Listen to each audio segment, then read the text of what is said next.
दोस्तों नमस्कार, मेरा नाम है राजेंद्र प्रताप सिंह और आप देख रहे हैं YouTube channel view point with Rajendra. अगर आप टीजीटी, पीजीटी, एलटी ग्रेड सहित विभिन्न राज्यों की कला विषय के शिक्षक बनने की तैयारी कर रहे हैं, तो प्रस्तुत है 30 प्रश्नों की व्याख्या सहित नई श्रृंखला सुपर 30। और उम्मीद है कि आपकी कला विषय की तैयारी को आसान बनाएगी यह श्रृंखला।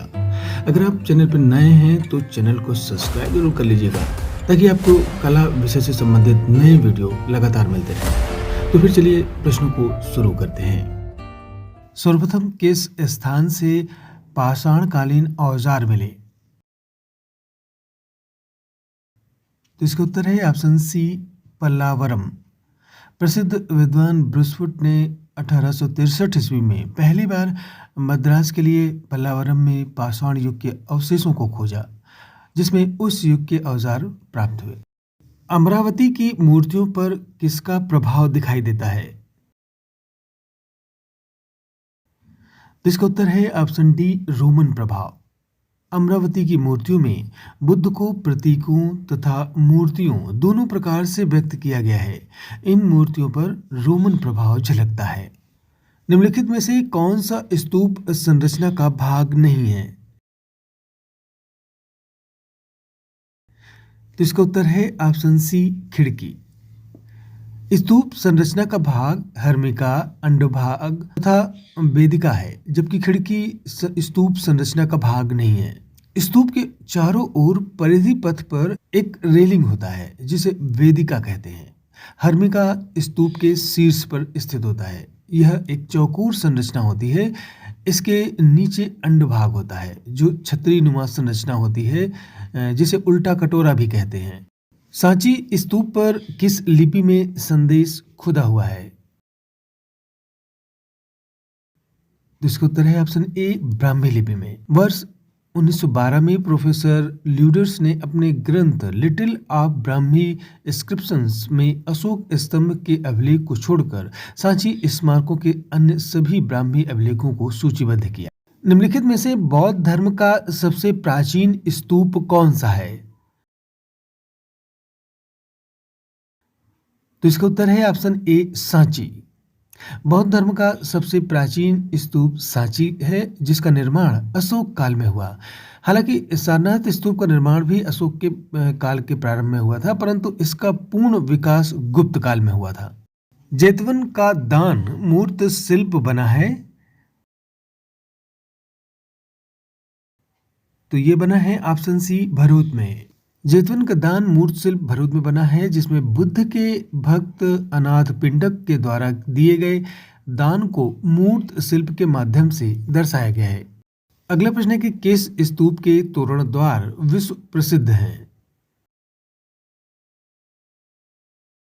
तो इसका उत्तर है ऑप्शन सी, सांची। सांची के स्तूप के तोरण द्वार विश्व में प्रसिद्ध हैं। इस पर अंकित केवल 5 जातक दृश्यों छदंत, वेशांतर, साम, महाकपि तथा अलम्बुस को पहचाना गया है। भारतीय मूर्तिकला में हास्य व्यंग का शिल्पांकन विशेष रूप से हुआ है। तो इसका उत्तर है ऑप्शन बी, भरूच में। भरूच के जातकों के शिल्पांकन के लिए चयनित विषयों में विविधता है। जहां एक ओर गूढ़ दार्शनिक विषयों के अंकन का प्रयास है, तो वहीं दूसरी ओर हास्य विनोद विषयों के दृश्यों को भी स्थान प्राप्त है। कौन सा भारतीय सम्राट भारत में बौद्ध कला का प्रमुख संरक्षक था? तो इसका उत्तर है ऑप्शन बी, सम्राट अशोक। मौर्य वंश का तीसरा शासक सम्राट अशोक बौद्ध धर्म स्वीकार करने वाला पहला व्यक्ति था।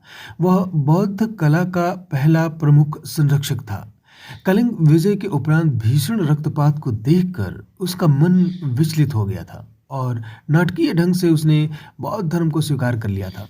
शुंग काल में निर्मित स्तूप में निम्नलिखित में से किन सामग्री का प्रयोग हुआ है?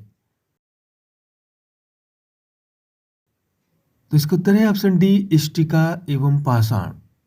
शुंग काल में निर्मित स्तूप में इष्टिका एवं पाषाण का प्रयोग हुआ है। ईंट निर्मित स्तूप के चारों तरफ से पत्थरों का आवरण दिया गया है। चारों तरफ प्रदक्षिणा पथ की व्यवस्था की गई है। इसके अलावा मेघ की सोपान तथा शीर्ष में हर्मिका भी बनाए गए हैं। अगला प्रश्न है कि किसने कहा है कि अलाई दरवाजा इस्लामी वास्तुकला की अमूल्य निधि है? तो इसका उत्तर है option A, sir John morsel. Sir John morsel के अनुसार अलाई दरवाजा इस्लामी वास्तुकला की अमूल्य निधि है। इसी प्रकार पारसी ब्राउन ने भी कहा है कि इसकी निर्माण योजना से यह ज्ञात होता है कि यह दरवाजा किसी वास्तुकला के ज्ञाता के संरक्षण में ही बनवाया गया था। चैत्य को कहा जाता है? तो इसका उत्तर है ऑप्शन ए, पूजा घर। चैत्य का शाब्दिक अर्थ है चिता संबंधी। शव दाह के पश्चात बचे हुए अवशेषों को भूमि में गाड़कर उनके ऊपर जो समाधि बनाई गई, उन्हीं को प्रारंभ में चैत्य या स्तूप कहा गया। इन समाधियों में महापुरुषों के धातु अवशेष सुरक्षित थे, अतः चैत्य उपासना के केंद्र भी बन गए। कालांतर में बौद्धों ने इन्हें अपनी उपासना का केंद्र बनाया। फिर उसके बाद चैत्य गृहों के समीप ही भिक्षुओं के रहने के लिए आवास भी बनाए गए थे, जिन्हें विहार कहा गया। कौन सा बौद्ध मूल ग्रंथ कई शाही इमारतों में चित्रित आकृतियों के अस्तित्व का वर्णन करता है? तो इसका उत्तर है ऑप्शन ए, विनय पिटक। बौद्ध धर्म ग्रंथ विनय पिटक में अनेक शाही इमारतों पर चित्रित आकृतियों के अस्तित्व का वर्णन प्राप्त होता है। मेवाड़ के खजुराहो नाम से जाने जाने वाला मंदिर है? इसका उत्तर है ऑप्शन बी, जगत मंदिर। उदयपुर से लगभग 42 किलोमीटर दूर जगत नामक ग्राम में अंबिका का मंदिर मातृ देवियों को समर्पित होने के कारण शक्तिपीठ भी कहलाता है। इस देवालय में दिक्पाल, यक्ष, किन्नरों के अतिरिक्त कोई भी देव प्रतिमा नहीं है। यह मेवाड़ का खजुराहो के नाम से जाना जाता है। अर्थूना मंदिर समूह किस जिले में स्थित है?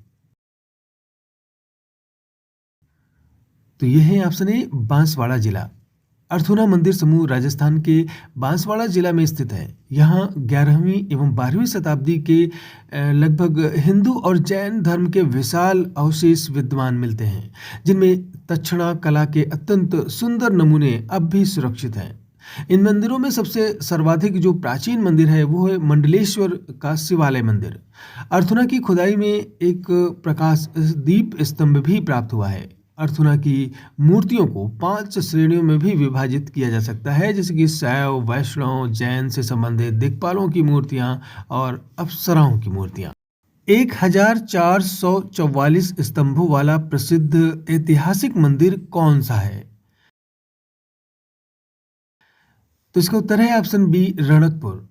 राजस्थान के पाली जिले में स्थित रणकपुर अरावली गिरी श्रृंखला में ढलाव की सुरम्य घाटियों में स्थित है। यहाँ के मुख्य मंदिर का निर्माण पोरवल जाति के धर्मानुयागी धन्ना शाह और रत्ना शाह के द्वारा करवाया गया था। यहाँ का प्रमुख मंदिर चौमुखा मंदिर कहलाता है। यह मंदिर चारों दिशाओं में द्वार युक्त है तथा इस मंदिर में प्रतिष्ठित तीर्थंकर ऋषभ जी की प्रतिमा विद्यमान है। इस मंदिर में 24 मंडप, 85 शिखर तथा 1444 स्तंभ कौशल युक्त बनाए गए हैं। चट्टानों को काटकर मंदिर बनाने की कला का प्रचार किस पल्लव शासक ने किया? तो इसका उत्तर है ऑप्शन बी, महेंद्र वर्मन ने। पल्लव शासक महेंद्र वर्मन प्रथम एक अच्छा चित्रकार एवं संगीतज्ञ था।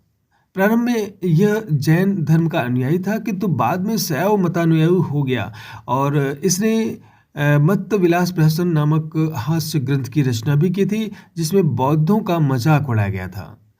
द्रविड़ क्षेत्र में चट्टानों को काटकर मंदिर बनवाने का जो श्रेय है वो महेंद्र वर्मन को जाता है। भारतीय चित्र एवं मूर्तियों में देव आकृतियों के सिर के पीछे बना चक्र किसका प्रतीक है? तो इसका उत्तर है ऑप्शन डी, सूर्य सम्मान चक्र। देवताओं के श्रृंगार, अलंकरण या महिमा मंडन के लिए जो चीजें उपयोग में लाई जाती हैं उन्हें छत्र प्रमुख है। यह राजसत्ता और अधिकार का भी प्रतीक है। प्राचीन समय में राजा के पीछे छत्र लगाने का विधान था, जो कि एक तरह की छाया या सम्मान या सत्ता का सूचक था। देवी देवताओं के चित्र एवं प्रतिमाओं के पीछे यह गोलाकार आकृति यानी कि चक्र के रूप में आभा मंडल ही है, जिसे सूर्य सम्मान चक्र भी कहा जाता है। भारतीय प्रतीक स्वास्तिक किससे विकसित हुआ? तो इसका उत्तर है ऑप्शन ए, सूर्य से। ऋग्वेद में स्वास्तिक के देवता सवितु देव अर्थात सूर्य का उल्लेख सविस्तार से किया गया है, जो चारों दिशाओं को आलोकित करते हैं। संभवतः इसी परिप्रेक्ष्य में स्वास्तिक की चारों भुजाओं के प्रतीक रूप में भी स्वास्तिक को माना गया है, जो जगत के कल्याण का कार्य करती है।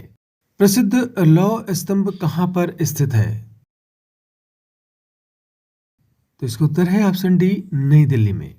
नई दिल्ली में कुतुब मीनार के समीप मेहरुल नामक स्थान पर आयरन पिलर यानी लौह स्तंभ स्थित है। आयरन पिलर में चंद्र नामक राजा की उपलब्धियों का वर्णन मिलता है। उसमें चंद्र नामक राजा का जो समीकरण है, जो समतुल्य है, वो चंद्रगुप्त द्वितीय विक्रमादित्य के साथ माना जाता है।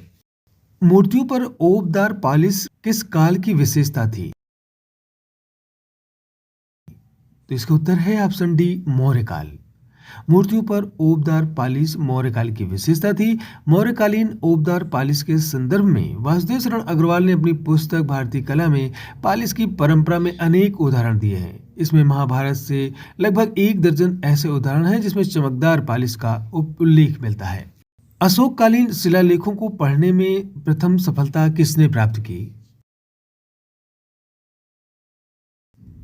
तो इसका उत्तर है ऑप्शन ए, जेम्स प्रिंसेप ने।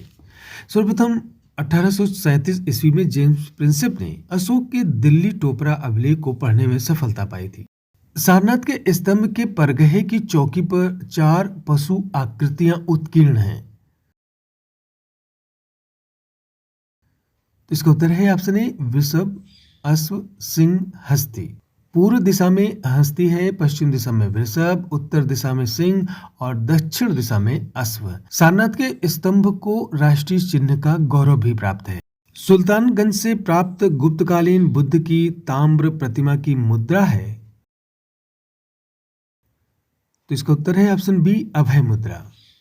बिहार प्रांत के भागलपुर के निकट सुल्तानगंज से प्राप्त गुप्तकालीन बुद्ध की ताम्र प्रतिमा लंदन के बर्मिंघम कला दीर्घा में संरक्षित है। शांत स्थित मुख मुद्रा में कांसे में ढली यह आदमकद मूर्ति 7 फीट ऊंची है।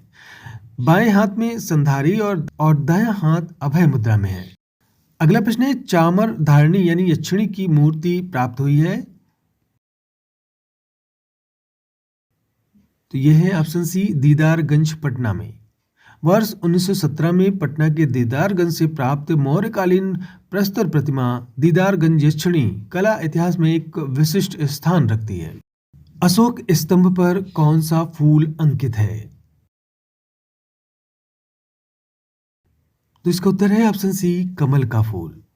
अशोक स्तंभ के ऊपरी भाग को किसी विद्वान ने उल्टा कमल का फूल कहा, तो किसी ने फारस का घंटा। लेकिन विकल्प के अनुसार अशोक स्तंभ के ऊपरी भाग में कमल का फूल ही अंकित है।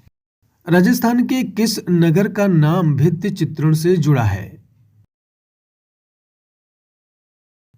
तो इसका उत्तर है ऑप्शन सी, जयपुर।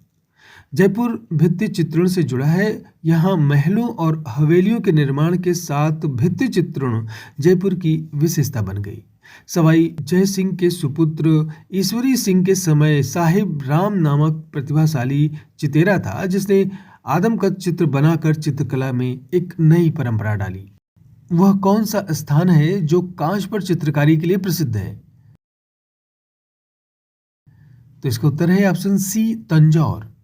तंजौर चित्रकारी की मुख्य विशेषताएं उनकी बेहतरीन रंग सज्जा, रत्नों और कांच से गढ़े हुए सुंदर आभूषणों की सजावट तथा उल्लेखनीय स्वर्ण पत्रक का काम है। यह कला चोल साम्राज्य के शासन काल में सांस्कृतिक विकास की ऊंचाइयों पर पहुंच गई। चोलकालीन नटराज की मूर्ति में शिव की भंगिमा है।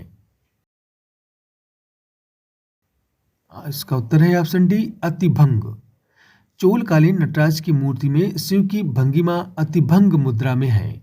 नटराज, शिव और नृत्य प्रतिमाओं में पात्रों के गर्दन, कमर, कोहनी, कलाई और घुटनों जैसी विविध भागों को विविध प्रकार से मोड़ा हुआ दिखाया जाता है, इसलिए इसे अतिभंग विन्यास कहते हैं। शिव की संहार मूर्तियां तथा महिषासुर मर्दिनी की प्रतिमाओं में भी अतिभंग विन्यास देखने को मिलता है। अगला और अंतिम प्रश्न है आज के अंक का। तंजावुर में बृहदेश्वर का महान मंदिर किसके शासन काल में बनाया गया है? तो इसका उत्तर है ऑप्शन ए, चोल। तंजावुर में निर्मित बृहदेश्वर मंदिर का निर्माण चोल सम्राट राजराज ने 1000 ईस्वी के लगभग कराया था। इसी कारण इस मंदिर को राज राजेश्वर मंदिर के नाम से भी जाना जाता है। इस मंदिर में एक विमान अर्धमंडप, एक महामंडप और सामने विशाल नंदी मंडप भी है। पूर्वी द्वार पर एक गोपुरम भी है। तो ये थे कुल 30 प्रश्न। उम्मीद है आपने सारे प्रश्नों को हल किया होगा। मिलते हैं अगले अंक में 30 नए प्रश्नों के साथ। नमस्कार।